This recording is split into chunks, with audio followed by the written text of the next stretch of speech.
பாருங்க, நீதிமொழிகள் 17:20. மாறுபாடான இருதயம் உள்ளவன் நன்மையை கண்டடைவதில்லை, புரட்டு நாவுள்ளவன் தீமையில் விழுவான். தீமையில் விழுவான். நிறைய காரியங்களை நம்ம பேசும்போது கூட ஞானமாய் பேசாவிட்டால் மாறுபாடான வழிகளை நாம என்ன செஞ்சிருவோம், உண்டாக்கி விடுவோம் இல்லையா? அப்போ இதுல நம்ம ரொம்ப ஜாக்கிரதையா இருக்கணும், ஞானமா இருக்கணும். கர்த்தருடைய நாமத்திற்கு மகிமை உண்டு. அப்போ மனைவிட்ட பேசுறது கூட நாம வந்து மாறுபாடான வழிகளுக்கு அவங்களை ஏவி விடுறபடி என்ன பண்ணிடக்கூடாது, பேசி விட்டுறக்கூடாது. ரொம்ப ஜாக்கிரதையா இருக்கணும். நம்ம வந்து எல்லாமே எடுத்தோம் பிடிச்சோன்னு பேசவே கூடாது. நம்ம ஒரு பிரச்சனை வரும்போது கூட பொறுத்திருந்து சரியான தீர்வுகளை கொடுக்கும்படி ஞானமாய் பேச வேண்டியது அவசியம். சில மனைவிமார் கணவற்றை வந்து சொல்லும்போது சில வார்த்தைகள்லாம் பேசும்போது அந்த சொல்லுகிற ஆலோசனைகள் மாறுபாடான வழிகளில் அவங்களை திருப்பி விடாதபடி ரொம்ப எச்சரிப்பா இருக்கணும். சில பேர் என்ன பண்ணுவாங்க, காசு இல்லைன்னா பரவாயில்ல, பக்கத்து வீட்டில் வாங்கிட்டு வாங்க, உங்க ஃப்ரெண்ட கேளுங்க, இந்த மாதிரி கடன் வாங்குவதற்கு அவங்களை தூண்டி விட்டுருவாங்க. இந்த கணவன் மனைவி சப்போர்ட் பண்ணிட்டாங்கன்னு சொல்லிட்டு இவர் போய் யோசிக்காம என்ன பண்ணிடுவார், போய் கடன் வாங்கிடுவார். அதுக்கப்புறம் அடுத்த மாசம் வரும்போது தான் அப்புறமா ஒருத்தர் பார்த்து விழிச்சுட்டு இருப்பாங்க, இதை எப்படி கட்டுறது, இதை எப்படி சீர்படுத்துறது, எப்படி சரி பண்றது தெரியலையே அப்படின்னு சொல்லுவாங்க. அதே போல கணவன்மாரும் மனைவிட்ட சில வேளையில தவறான வார்த்தைகளை யோசிக்காம என்ன பண்ணிடுவாங்கன்னா படப்படன்னு என்ன பண்ணிடுவாங்க, பேசி விட்டுருவாங்க. அதுக்கப்புறமா பின்விளைவுகள் வரும்போது ரொம்ப யோசிப்பாங்க, ஐயோ நம்ம தான் சொல்லி இப்படி ஒரு பிரச்சனையை வீட்டுக்குள்ள கொண்டு வந்துட்டோமே அப்படி. இல்ல நம்ம எப்படி பேசணும், நம்ம மாறுபாடான வார்த்தைகள்ல வழி விட்டு நெறிய விட்டு தவறுகிற வார்த்தைகளை நம்ம பேசாம யோசித்து சொல்றேன், கொஞ்சம் டைம் கொடுங்க, எனக்கு ஒரு ராத்திரி கொடுங்க, நான் ஜெபம் பண்ணி சொல்றேன் அப்படின்னு சொல்றது எப்பவுமே நல்லது. திடீர்னு ஒரு காரியத்தை வந்து கணவன் வந்து ஆலோசனை கேட்கும் போது உடனே ஆலோசனை கொடுக்கணும் அவசியம் இல்லை. சில வேளையில சில காரியங்களுக்கு உடனே சொல்லலாம். பிகாஸ் அதெல்லாம் ஒரு பொதுவான காரியமா இருக்கும், ஏற்கனவே நம்ம நல்ல யோசித்த காரியமா இருக்கும், நமக்கு நல்ல தெளிவு இருக்கிறதுனால பட்டுன்னு சொல்லிடலாம். ஆனா சில காரியங்கள் நம்ம முன்னால இதை பத்தி யோசித்ததே இல்லை, இதுக்கு வந்து சரியான பதில் எனக்கு இல்லை, எனக்கு தெளிவான ஒரு வார்த்தை எனக்கு சொல்றதுக்கு இல்லை அப்படின்னும் போது கொஞ்சம் வெயிட் பண்ணாம நாளைக்கு காலையில் சொல்றேன் அப்படின்னு ராத்திரியாவது ஒரு ராத்திரி என்ன பண்ணலாம், யோசிக்கிற கொஞ்சம் டைம் எடுத்துட்டோம்னா நமக்கு ஒரு மன தெளிவு உண்டாகும். இதை செய், இதை செய்யாத, இப்படி பண்ணலாம், இப்படி பண்ண வேண்டாம் அப்படின்னு யோசிக்கிறதுக்கு ஒரு நேரம் உண்டாகும். சில பேர் என்னன்னா யோசித்து சில பேர் பேசுவார்கள், சில பேர் பேசும்போதே யோசிப்பார்கள், சில பேர் பேசி முடித்த பின்பு யோசிப்பார்கள், சில பேர் பேசி முடித்த பின்பு அவர்கள் சொன்னதை அவர்களே ஒத்துக்கொள்ள மாட்டார்கள். இந்த மாதிரி பல கேட்டகரியில் ஆட்கள் இருக்கிறார்கள். அதனால நம்ம பேசும்போது எப்படி பேசணும், யோசிச்சு தான் என்ன பண்ணணும், பேசணும், பொறுமையா பேசணும், அவசரப்பட்டு பேசவே கூடாது. எல்லாத்தையும் நம்ம ஒரு ஃப்ளோவில் ஏதாவது ஒன்று சொல்லிட்டு ஏதோ ஒரு அழுத்தத்தில் சொல்லிட்டு அதுக்கப்புறமா நம்ம வந்து யோசித்து ஐயோ நம்ம பேக் ட்ராக் பண்ணலாம் அப்படின்னா அது நடக்காத ஒரு காரியம். இப்போ நம்ம யோசித்து செய்ய வேண்டியது முக்கியம். சில பேர் பார்த்தீங்கன்னா அவங்க மனைவி வந்து யார்ட்டையாவது அவங்க சொந்தக்காரங்கிட்ட பேசிட்டு இருப்பாங்க. அப்போ பேசும்போது சொல்லுவாங்க, என்னங்க இவங்க வந்து இப்படி தேவையில் இருக்காங்களா, நீங்க என்ன நினைக்கிறீங்க, நம்ம ஏதாவது செஞ்சிடலான்னு சொல்லு, நம்ம பார்த்துக்கலாம். இவர் சும்மா பெரிய ஜமீன்தார் மாதிரி சொல்லிடுவாரு, செஞ்சிடலான்னு சொல்லு. இவர் சொன்ன உடனே அந்த அம்மாவும் ரொம்ப குஷியில், அப்பா என்ன ஒரு தங்க புருஷன் அப்படின்னா உடனே அந்த அம்மா என்ன பண்ணுவாங்க, சொல்லிட்டாருங்க எல்லாம் அவர் பார்த்துக்கிறாரா, எல்லாம் சொல்லிட்டாரு, நீங்க என்ன வேணாலும் செய்யுங்கன்னு. கொஞ்ச நாள் கழிச்சு பில்லு வரதை பார்த்து ஆஸ்பத்திரியில் நெஞ்சு வலின்னு படுத்து கிடப்பாரு. இதெல்லாம் நான் நினைக்கல, நான் என்ன ஒரு 1000 ரூபா ஆகும் நினைச்சேன், இது 1 லட்ச ரூபா கொண்டு பில்லை கொடுக்குறாங்க. இது ஏன்னா யோசிச்சு என்ன பண்ணல, சொல்லல, அவசரத்துல சொல்லிட்டாங்க. அப்ப நம்ம நிதானமா பேச வேண்டியது அவசியம். அது மாறுபாடான ஒரு தீங்குக்கு நாம ஆளாயிடுவோம். நீதிமொழிகள் 15ஆம் அதிகாரம் 4ஆம் வசனம் பாருங்க, ஆரோக்கியமுள்ள நாவு ஜீவ விருட்சம், நாவின் மாறுபாடோ ஆவியை நொறுக்கும். ஒரு மாறுபாடான பேச்சு வந்து நமக்கு தீமையை விளைச்சலாக கொண்டு வந்துடும். மாறுபாடான பேச்சுனால இருக்கிற சமாதானம் நம்மை விட்டு முற்றிலும் போயிடும். நம்முடைய மனமே கலங்கி போன ஒரு மனமாக மாறிவிடும். கர்த்தருடைய நாமத்திற்கு மகிமை உண்டாகுது. அதனால நம்ம பேசும்போது நம்ம பேசின பின்பு அதுக்காக ரிக்ரெட் பண்ணாதபடி நம்ம என்ன பண்ணணும், பேச வேண்டியது அவசியம். அதனால தான் நம்ம வாசிக்கிறோம், என் நாவுக்கு ஒரு காவல் போடுங்க ஆண்டவரே, இல்லை காவல் போடுங்க ஆண்டவரே, என் நாவுக்கு ஒரு காவல் போட்டு நான் பேச வேண்டாத காரியங்களை தவிர்த்து விட எனக்கு கிருபை தாங்க. அல்லது அப்பமா எனக்கே அது மன சங்கடமாக மாறிவிடும். நிறைய வேளையில நம்ம ஞானமற்ற விதமாக பேசிட்டு அதுக்கப்புறம் ஒரு நிமிஷம் கழிச்சு நம்ம ரிக்ரெட் பண்ண ஆரம்பிப்போம், ஐயோ அப்படி சொல்லியிருக்க வேண்டாமே, இந்த கமெண்ட் பாஸ் பண்ணியிருக்க வேண்டாமே, இந்த ஒரு வார்த்தையை நம்ம உடனே பதிலாக பேசியிருக்க வேண்டாமே, கொஞ்சம் அமைதியாக இருந்திருக்கலாமோ, கொஞ்சம் பொறுமையாக இருந்திருக்கலாமோ, சில காரியங்களை பேசாமலே விட்டுருக்கலாமோ, எதுக்கு பேசணும், தேவையே இல்லை அப்படின்னு நம்ம அப்புறமா ரிக்ரெட் பண்ணுவோம் இல்லையா? நிறைய பேர் சில வேளையில் நம்ம அவசரப்பட்டு தான் ஒன்று சொல்லிட்டு அதுக்கப்புறமா என்ன பண்ணுவோம், ரிக்ரெட் பண்ணுவோம். அதனால ஆண்டவரே இந்த ஞானமற்ற பேச்சுகள் பேசிட்டு என் மனசே ரொம்ப கலங்கி போகிற அளவுக்கு நான் பேசிடாதபடி எனக்கு ஞானம் தாங்க. சில பேர் பார்த்தீங்கன்னா ஒரு அவசரத்தில் ஏதாவது ஒன்று யோசிக்காமல் மடமடன்னு பேசிட்டு ராத்திரி தூங்காம அவங்களே பிதற்றி கொண்டே இருப்பார்கள். ஐயோ பேசிவிட்டேன், அவங்க என்ன நினைச்சாங்களோ தெரியல, அவங்க எப்படி யோசித்தாங்களோ தெரியல, அவங்க யார்கிட்ட போய் சொன்னாங்களோ தெரியல, அது என்ன ஆக போதோ தெரியல, நாளைக்கு என்ன நடக்க போதோ தெரியல. ராத்திரி எல்லாம் இவங்களும் தூங்க மாட்டாங்க, பக்கத்தில் கணவனையும் தூங்க மாட்டாங்க, பிள்ளைங்களையும் தூங்க மாட்டாங்க, எல்லாரையும் குழப்படிக்குள்ள கொண்டு போயிடுவாங்க. ஏன்னு சொன்னா because they did not think before they spoke. அவங்க யோசித்து பேசாததுனால சில வேளையில் என்ன ஆயிருது, அநேகருக்கு குழப்பத்தை உண்டாக்கி விடுறாங்க. ரொம்ப ஜாக்கிரதையா நம்ம பேசணும். ஆண்டவரே எனக்கு நாவல ஞானத்தை தாங்க, என் குடும்பத்துல ஞானமா பேசுறதுக்கு கிருபை தாங்க. நல்லா கவனிங்க, எப்பொழுதுமே பேசணும்னு அவசியம் கிடையாது. அது ஒன்று தெரிஞ்சுக்கணும். எல்லா கேள்விக்கும் பதில் சொல்லணும், பார்க்குற எல்லாத்துக்கும் கமெண்ட் பாஸ் பண்ணணும்னு அவசியமே இல்லை. பாருங்க, நம்ம ஒரு வீட்டுக்கு போறோம், பார்க்குறதெல்லாம் பார்த்து உடனே நம்முடைய கமெண்ட்ரியை நம்ம ஸ்டார்ட் பண்ணணும்னு அவசியம் இல்லை, தேவை கிடையாது. ஒரு வீட்டுக்குள்ள போறோம், பார்த்த உடனே கலர் ரொம்ப நல்லா இருக்கு, யாரை கேட்டாங்களா அவங்ககிட்ட? ஒன்றும் கேட்கல. நீங்கள் அந்த பொருள் ரொம்ப நல்லா இருக்கு, இந்த மாதிரி யாருமே எங்கள் வீட்டில் வாங்கி கொடுத்தது கிடையாது.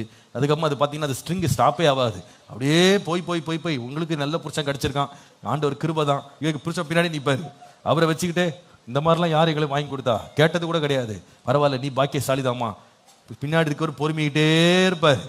வீட்டுக்கு போகும்போது என்ன தீபாவளியோ அது என்ன நடக்குமோ யாருக்குமே தெரியாது. இது தேவையில்லாத பேச்சுக்கள். அது மாதிரி நம்ம ஞானம் இல்லாமல் வாய்க்கு வந்ததெல்லாம் கொப்பளிச்சுக்கிட்டே இருக்கக்கூடாது, அப்படியே நுர தள்ளுற மாதிரி பேசிக்கிட்டே இருக்கக்கூடாது. சிலதெல்லாம் பார்த்துட்டு ஸ்மைல் பண்ணிட்டு போயிட்டே இருக்கலாம், சிலது பார்த்துட்டு அமைதியாக அப்சர்வ் பண்ணிட்டு ஒரு தலையை நாட் பண்ணிட்டு போயிட்டே இருக்கலாம், பிரச்சனையே இல்லை. கர்த்தருடைய நாமத்திற்கு மகிமை உண்டா. சமீபத்தில் ஒரு காரியத்தை கண்டுபிடித்தேன்.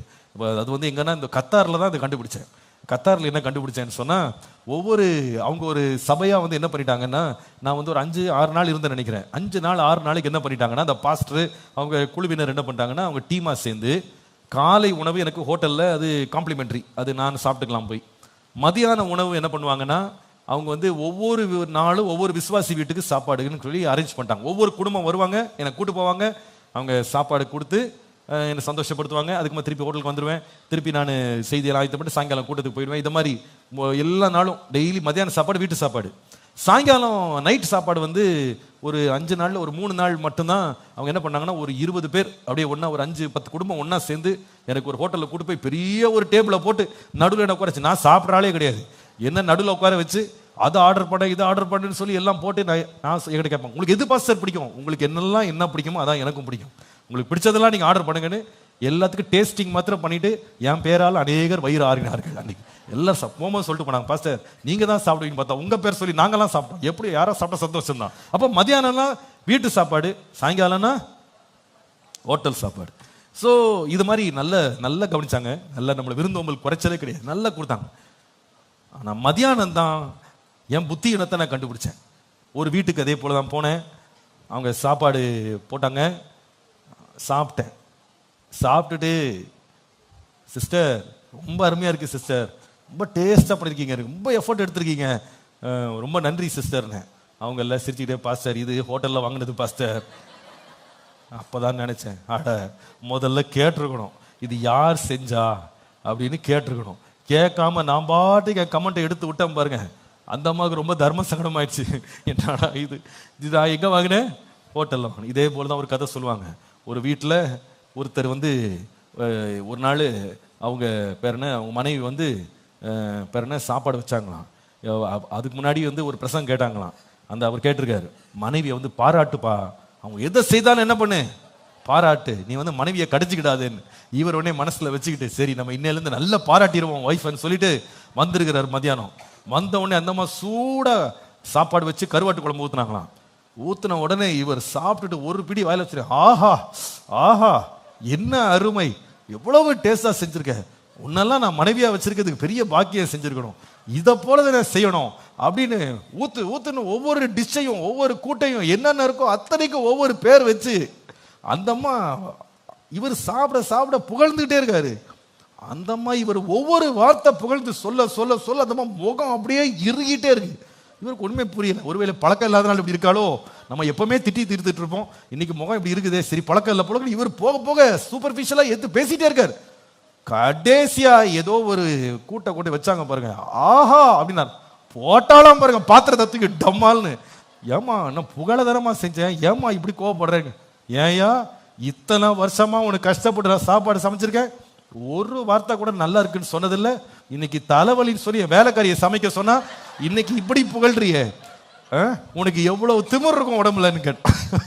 அப்பதான் அவருக்கு புரிஞ்ச, அடாடா புகழணும். ஆனா புகழ்றதுக்கு முன்னாடி யார் செஞ்சான்னு என்ன பண்ணணும், கேட்டுட்டு புகழணும். அப்போ புகழ்ச்சி நல்லதுதான், ஆனா ஞானமா பேசலன்னா அது காரியமே என்ன பண்ணிரும், மாறுபடா மாறிடும். அதுக்கப்புறமா இருதயம் கலங்கி போயிடும். அதனால நம்ம பேசுற பேச்சு எப்படி இருக்கணும், ஞானமாக பேச வேண்டியது அவசியம். தேவனை விட்டு கூட நம்மை பிரித்து விடக்கூடிய தன்மை எதற்குண்டுனா இந்த மாறுபாடான பேச்சு. வேதம் சொல்லுது, உங்களுடைய அக்கிரமங்களே உங்களுக்கும் தேவனுக்கும் நடுவாக பிரிவினையை உண்டாக்குகிறது. என்ன மாதிரி அக்கிரமங்கள் கேட்டா, உங்களுடைய நாவு நியாய கேடுகளை வசனிக்கிறது. அதனாலதான் சங்கீதக்காரன் 141 சங்கீதம் 3 வசனத்துல, கர்த்தாவே என் வாய்க்கு காவல் வையும், என் உதடுகளின் வாசலை காத்து கொள்ளும் என்று சொல்லி சொல்றாரு. அப்போ நம்ம பேசுற வார்த்தைகள் மனம் பதறி பேசுறது, ஞானம் இல்லாம பேசுறது, தேவனுக்கு நமக்குள்ள உறவை கூட என்ன பண்ணிரும், கசந்து போக பண்ணும். அதனால தான் வேதம் சொல்லுது, நீ பூமியில் இருக்கிறாய், தேவன் வானத்தில் இருக்கிறார். ஆகவே அவருடைய சமூகத்தில் உன்னுடைய வார்த்தைகள் எப்படி இருக்கணும், சுருக்கமா இருக்கணும். நீ மனம் பதறி பேசாதபடி நீ எச்சரிப்பா இரு. நாம தேவனுக்கு முன்பாக செய்யும் வார்த்தைகள், நம்ம சொல்லுகிற வார்த்தைகள், நம்ம கொடுக்கிற உடன்படிக்கைகள், நாம ஆண்டவருக்கு முன்பாக செய்யும் பொருத்தனைகள், இதெல்லாம் செய்யறதுக்கு முன்னாடி ரொம்ப ஜாக்கிரதையா யோசித்து செய்ய வேண்டியது அவசியம். மாறுபாடா பேசிட்டு, ஞானம் இல்லாம பேசிட்டு, தேவனுக்கு நமக்கும் உண்மைக்கேடான ஒரு நிலையில நாம மன வருத்தத்தை உண்டாக்கி விடாதபடி, பரிசுத்த ஆவியானவரை நாம துக்கப்படுத்தி விடாதபடி, ஆண்டவரே என் வாயின் வார்த்தைகளும் என் இருதயத்தின் தியானமும் உம்முடைய சமூகத்தில் எப்படி இருக்கணும், பிரியமாயிருப்பதாக. ஆண்டவரே உம்மால் ஏற்றுக்கொள்ளப்படத்தக்கதாக என்னோட வாயின் வார்த்தைகள் இருக்கணும் ஆண்டவரே என்று சொல்லி நாம கேட்கணும். நிறைய பேர் குழந்தை இல்லை, எனக்கு ஆண்டவர் குழந்தை தந்தாருன்னா கர்த்தருக்கே கொடுத்துருவேன், ஊழியத்துக்கு கொடுத்துருவேன், இப்படிதான் நம்ம சும்மா பேசிடுறது. எதையாவது சொல்லிவிட்டு ஜெபம் பண்ணி நான் பொருத்தனை பண்ணிட்டோம் அப்படின்னு சொல்லிட்டு, பிள்ளை வளர்ந்த உடனே இவ்வளோ அழகா இருக்கானே, டாக்டரா படிச்சா நல்லா இருப்பான், இன்ஜினியர் ஆனா நல்லா இருப்பான், அப்படியே கதையை மாத்தி விட்டுற வேண்டியது. இது தேவனுக்கு பிரியம் இல்லாத காரியம். அப்ப நீங்க பொருத்தனை பண்றதுக்கு முன்னாலே செய்யறதுக்கு நமக்கு தகுதி இருக்கான்னு முதல்ல யோசிக்கணும். திராணி இருக்கா, இது நம்ம செய்ய முடியுமா அப்படின்னு யோசிச்சுட்டு தான் என்ன பண்ணணும், தேவனுக்கு முன்பாக கூட வார்த்தைகளை பேசணும். மாறுபாடாக இஷ்டத்துக்கு நம்ம பேசிடக்கூடாது. கர்த்தர் வானத்தில் இருக்கிற, பூமியில் இருக்கிற வார்த்தைகள் ஞானமாகவும் சுருக்கமாகவும் தெளிவாகவும் பேச வேண்டியது அவசியம். நம்ம செய்த பொருத்தனைகளை செய்வதற்கு நம்ம ரொம்ப நிறைய குடும்பங்கள்ல இந்த மாதிரி நான் பார்க்குறேன். அவங்க பிள்ளைகளை நான் ஊழியத்துக்கு தான் பாஸ்டர் நான் கொடுப்பேன்னு கர்த்தர்ட்ட பொருத்தனை பண்ணிட்டேன், ஆனால் ஊழியத்துக்கும் பிள்ளையை வளர்க்குறதுக்கும் சம்பந்தமே இருக்காது. அவங்க தங்க வழியில தங்க போக்கில் பிள்ளையை வளர்த்துட்டு அதுக்கப்புறமா அவங்க சொல்லுவாங்க, ஜோம் பண்ணுங்க பாஸ்டர் அவனா வரணும், நீங்க என்ன சொன்னீங்க, கொடுக்குறேன்னு தானே சொன்னீங்க, கர்த்தர் உங்களுக்கு கொடுக்க சொன்னாரா, கொடுக்க சொன்னா நீங்க கொடுக்குறேன்னு சொல்லுங்க. கர்த்தர் கொடுக்க சொல்லனா கொடுக்குறேன்னு நீங்க சொல்ல வேண்டிய அவசியம் இல்லை. ஒருவேளை நீங்களே உங்க ஆவல்ல போய் கொடுக்குறேன்னு நீங்க வாயை திறந்து நீங்க கர்த்தர்ட்ட பொருத்தனை பண்ணிருந்தீங்கன்னா என்ன செய்யணும், அந்த பொருத்தனைகளை செலுத்தணும். நீங்க செலுத்தணும். நீங்க கர்த்தருக்கு முன்பாக அந்த பிள்ளையை கொண்டு வைக்கணும், வச்சுட்டு சொல்லணும், என் பிள்ளைக்கு வேற எதுவும் கிடையாது, என் பிள்ளை கர்த்தருக்காகனா கர்த்தருக்காக மட்டும்தான், வேற எந்த அஜெண்டா என் பிள்ளைக்காக நான் வைக்க மாட்டேன் என்று கர்த்தருக்கு நாம் ஒப்புக் கொடுக்க வேண்டியது மிக மிக அவசியம். ஆண்டவரே என்னுடைய வாயில என் வார்த்தைகள் ஞானமா இருக்கணுமே தவிர மாறுபாடாக மனம் பதறி நாம் பேசாதபடிக்கு ஞானமுள்ள வார்த்தைகளை பேசி உம்முடைய ஆசீர்வாதத்துக்கு பாத்திரமா இருக்க கிருபை தாரும் என்று கேட்போம். கர்த்தர் உதவி செய்வாராக. எல்லாரும் எழுந்து நிற்போம், நாம் ஜெபம் பண்ணுவோம். கர்த்தர் கிருபையாக நம்முடைய உறவுகளிலே நம்முடைய வார்த்தைகளை கொண்டு நாம் பேசுகிற வார்த்தைகள் நம்முடைய உறவுகளை கட்ட, மேம்படுத்த, சீர்படுத்த, ஆசீர்வதிக்க கர்த்தர் உதவி செய்வாராக. நாம் ஜெபம் பண்ணுவோம். ஹல்லேலூயா.